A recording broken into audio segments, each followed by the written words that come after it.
Okay, so this is going to be a quick video, just because I had a really grand sort of revelation, not really that big, but just, something just kind of lies around, like, you're kind of looking at something like this, and you're thinking, and all you really need to do is just kind of twist it around and look at it a different direction. So, through Govan, Secrets of Longevity, found out about this guy, Franz Bardon. Initiation into Hermetics. And in the first chapter, well, I should backtrack a little bit. A good friend of mine that I often Skype with, guy from Greece, I call him by his nickname, Kostas. Constantino is his name. He is a kind of a fellow friend on a lot of levels. I won't go into that, but is definitely into ritual magic. And he recommended this book too, and after reading it on a lot of the reviews on Amazon, and I did pay some pretty good coin for this hardback version of this book. It was a $70 book. Anyways, the first things he starts talking about in the book are the 5 elements. The primary element being the God element or the spirit element, and the other 4, of course, being in order: fire, water, air, earth. So within the fire, related to light, of course, but within the fire, he talks about that everything is initiated with fire. So, and in that being said, he says also that human beings are the most godlike, or the most of God, which I don't have a problem believing.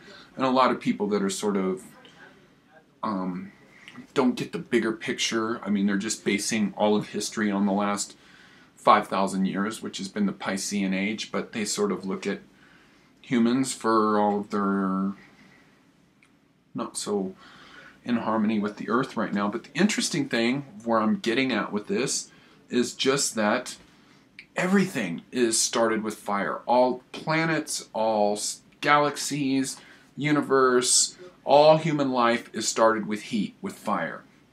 So we know all about the raw food dogma of all their little this and that. No, nothing else on the planet eats anything cooked or blah blah blah. And I do want to precede this. I'm not trying to make an excuse to eat cooked food, because truth be known, I prefer cooked food. And in some of my experimentations, I messed around with some of the Weston A. Price stuff, and I'm just not really attracted to eating cooked food. So it's almost just for this short period, kind of at the end of 2011, I was kind of messing around with some of that. It just really didn't resonate with, not only, it didn't create disharmony in me or anything. I just prefer to eat everything raw. So later on, as I was getting into like studying some diets of indigenous cultures and stuff like that, and for the sake of getting into like more ways that other people eat, specifically Asia, things like pho, the Okonomiyaki, which is a savory pancake that's done in Japan, which I'm gonna demo that at some point. I've kind of messed around with, I still eat mostly raw, but I play around, especially with the pancake and with steaming a bit of salmon here and there. Sometimes I eat it raw, or whatever.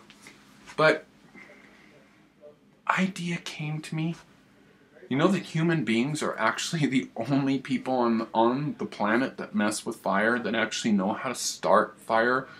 I'm not aware that there's anybody else here that lives on planet Earth that actually gets fire.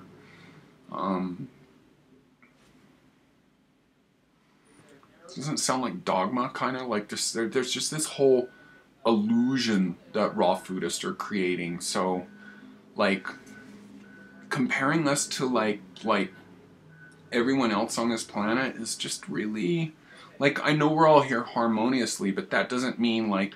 And there is this whole Luddite thing of some of these people that just think that we ought to be in back in tents and all this kind of stuff and whatever. And I'm not going to yak too much because the video is already over. I made my point. We are the only people that get fire. So dismissing fire, cooked food, whatever is just really stupid, fucking ignorant bullshit.